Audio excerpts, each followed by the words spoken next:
est bien arrivé à Paracas. Donc c'était bien ça, 12 heures à peu près de bus de nuit jusqu'à Ica. Ensuite on a attendu, donc on est arrivé à 8h30 du mat. On a attendu jusqu'à 11h pour pouvoir prendre la connexion et encore 1 heure de bus jusqu'à Paracas. Mais du coup on est bien arrivé au bord de plage, c'est fini les Andes pour l'instant parce qu'on va y retourner. Et là on va directement aller manger dans un de ces petits bistrots de plage où ils vendent du riz aux fruits de mer et des ceviches.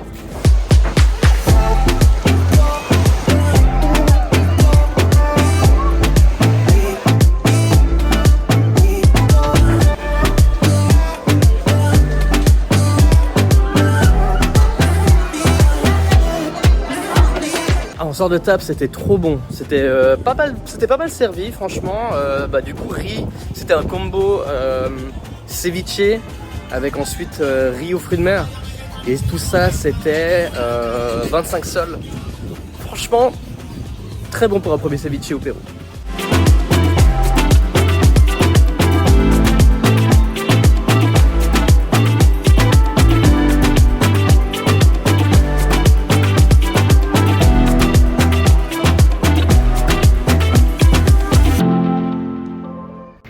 Là je me retrouve sur le rooftop de notre hostel. Franchement c'est pas mal. C'est assez sympa, une common area ici. Et on a la vue, hop là désolé, on a la vue un peu sur la mer. Paracas c'est pas mal mais bon sincèrement pour être honnête c'est assez cher. C'est vachement plus cher les restaurants qu'à Arequipa. Et la plage elle est pas... C'est pas les Caraïbes, la plage elle est toute grise. Le logement est plus cher, la nourriture est plus chère. Voilà, c'est sympa pour passer Noël à la plage, mais franchement ça pourrait être plus abordable et ça pourrait être mieux, quoi. En fait, ce qui est assez drôle, c'est qu'on dirait des montagnes, mais c'est des dunes de sable. J'ai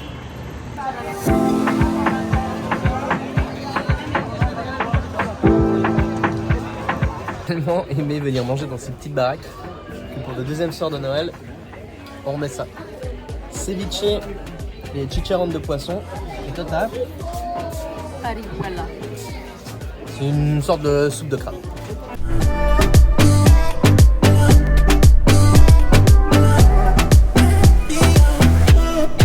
Ce matin, on a loué un scooter.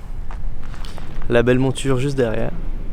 Et on est allé dans le parc naturel, la réserve naturelle de Paracas, qui est juste à côté.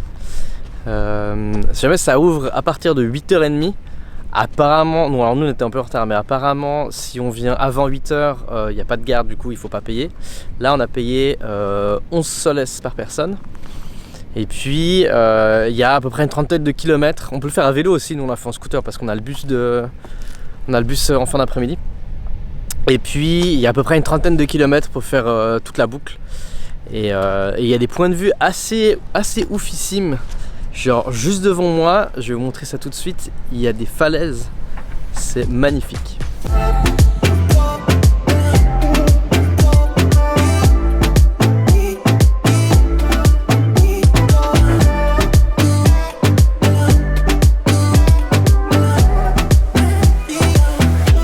Donc si j'ai bien compris, derrière moi, donc là c'est le fameux point de vue de la cathédrale. Et juste derrière il y a les falaises qui sont hyper belles. Si j'ai bien compris, en fait derrière moi là il y avait un pont et dû à un des tremblements de terre ça s'est complètement affaissé et du coup il n'y a plus que la petite pique là maintenant qui ressort.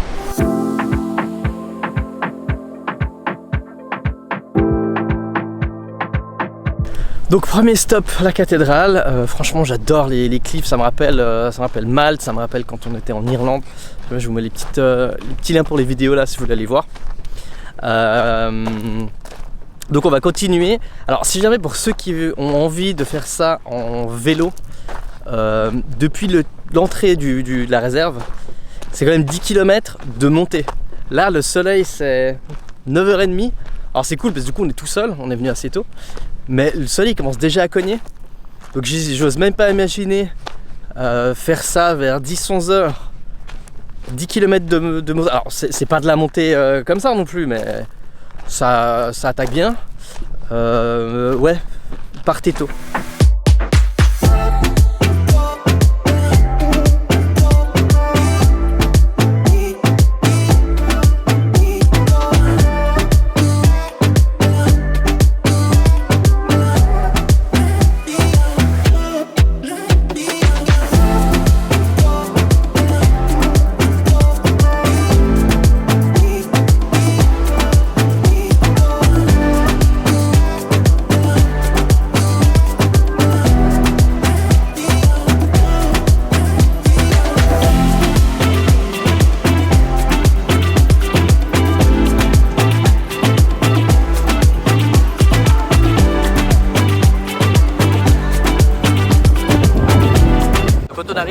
à la fin du circuit dans la réserve.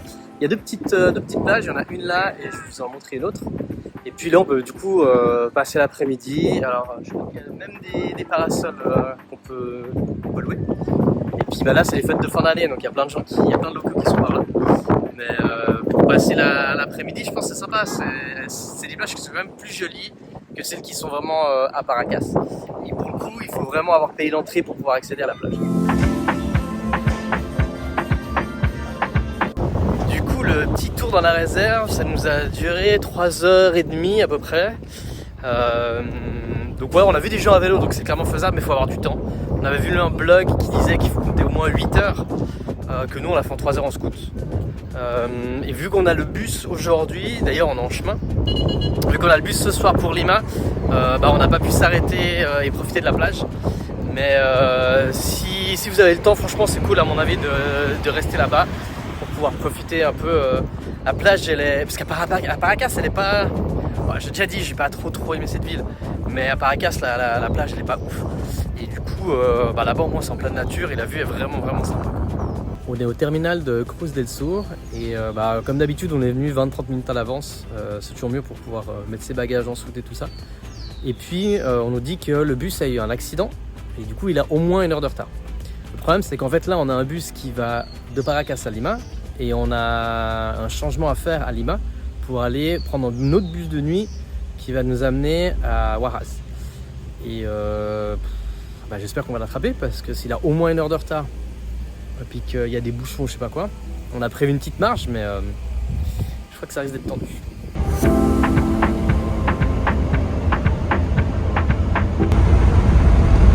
Ok, on a réussi à choper le bus. Du coup, je monte de jour pour une fois. Franchement, on n'a pas trop de mal de place. Puis on peut dormir.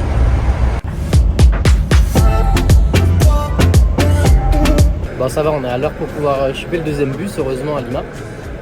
Donc on repart pour 8h30 de bus après.